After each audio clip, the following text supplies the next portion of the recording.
Okay. So this is boxing the ball. This is the foundation of these Corver ball mastery drills.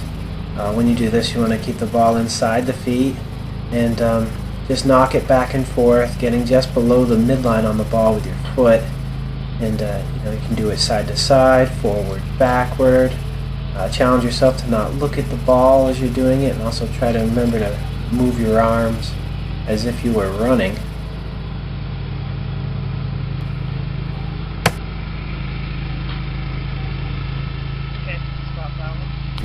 For the pull open push, drag the ball back, open your hips up, and push it out with the inside of the foot. Yeah. For the pull back cut behind, you drag the ball, the sole of the foot behind your standing leg, and with the inside of the foot, just clip it behind the leg, and it should turn. The movement should turn you 180 degrees.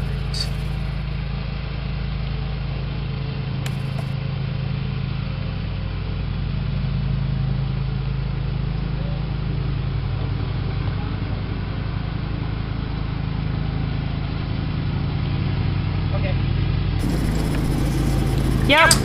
The rollover movements are great exercises. Just get a good feel on the ball, just to sort of find the feeling, develop a touch on the ball, and also watch not just what the foot on the ball does. Notice the standing leg is moving each time to adjust to keep the body balanced, so the body can do the movement.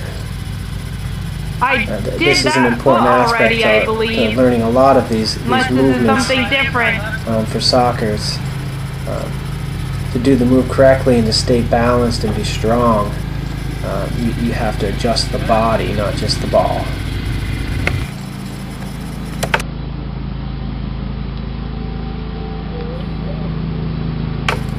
The rollover step over is a great challenge once you've mastered the basic rollover. To do the movement, you simply roll the ball across the body from the outside in. And as the ball rolls across a standing leg, step in front of it and simply let the ball roll through the other side, and then the ball will be right there on your other foot to do the movement in the other direction.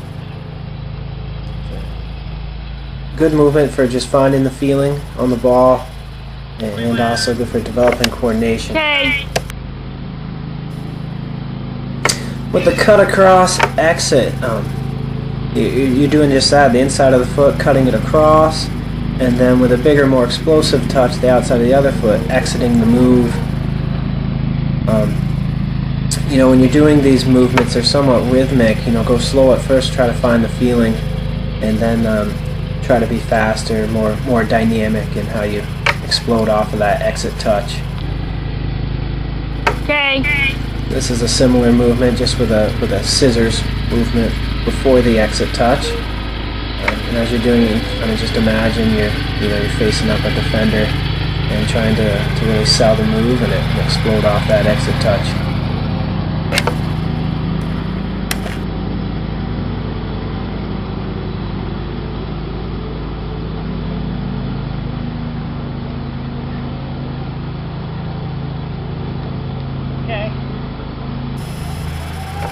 Okay.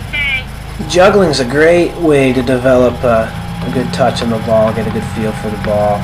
When you're juggling, just try to make the surface you hit the ball with as flat as possible.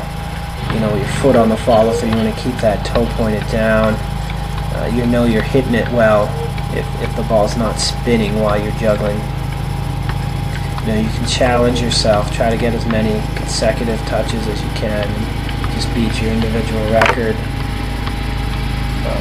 To show a couple other challenges as well. Here's a juggling challenge. Once you've mastered the basic juggling, every third touch, try to knock the ball up high. Force yourself to have to settle it from out of the air on that second touch, and just keep it going.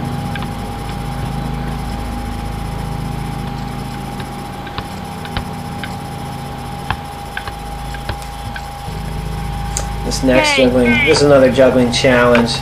Similar to the last one, just with this one, when I knock it up, knocking it over my head and turning around, finding it the other side. it's a good skills fit. Fairly often, you know, the ball comes over your head on the soccer field, and you've got to find it on the other side. Agility training. This video is me rehearsing a variation of a SEMO test. You could Google that to find out more about the SEMO test. But when you're training for agility, basically you want to vary the movements up from sprinting to side shuffling, back pedaling, any movements that force your body to change positions quickly. You know you're back to the camera that entire time? Did you want to do it the other way? It's plyometrics, or explosive jump training. Yep. With these exercises, you're trying to develop that explosive quickness that you want on the soccer field. Most of these exercises you'll do, you know, for somewhat short sets, you know, 10 to 30 seconds. You want to do while you're working, be working as fast as you possibly can. It should be 100% max effort each time. Okay. These square jumping exercises, I really like these. What you're going for with these is quickness. You're not going for height. I like these for strengthening the ankles as well. Ankle sprain is a really common injury in soccer. This is a great exercise, not just to develop that explosive quickness, but also to, you know, to strengthen those ankles and help avoid an ankle sprain during your soccer season.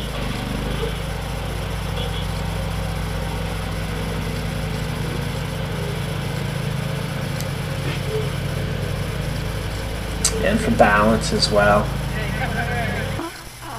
Okay. With the vertical, the box jump here, you're trying to jump up as high as you can and then step down out of it.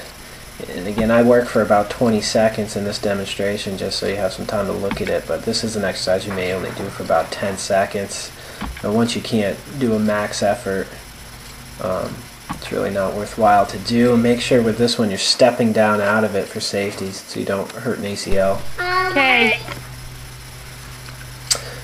These are exercises for strengthening the core. A lot are basic calisthenics, which are a great way to strengthen your core. Again, you know, strengthening the core, it's going to help you be stronger and more balanced on the field, which will help your skills. It'll also help avoid injuries during the season.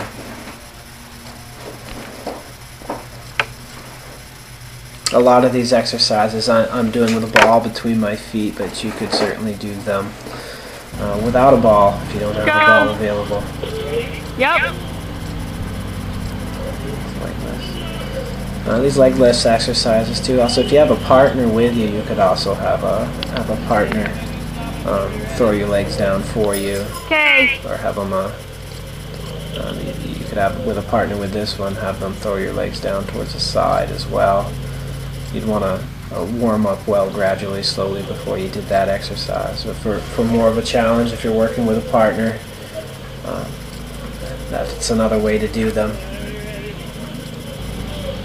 Go! A lot of these exercises strengthen the abs and the obliques in that area, and that's an area where you want to be strong. And also those muscles that rotate the hips are important for soccer players.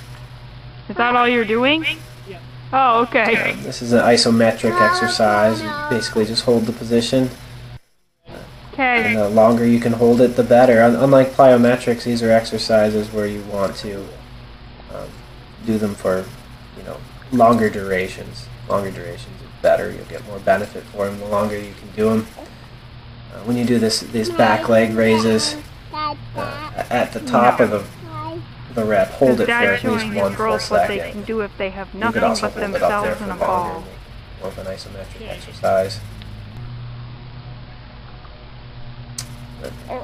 That's actually a little harder than it looks.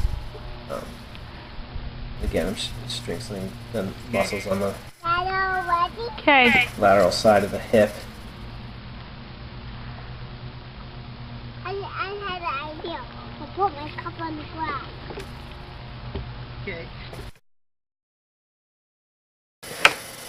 So a few other recommendations. First, try to apply your techniques in a game-like environment as much as possible. That's how you'll make that technique into real skill that you can apply in a game. Also, run daily for at least 20 minutes or at least 4 or 5 days a week to build your aerobic base. So you're ideally fit to play for a full 80 minutes. And train on a field surface. Get out and run in the grass. It's important to get used to running on the uneven grass surface. Let the proprioceptors in your feet get used to that to help avoid an ankle sprain this fall.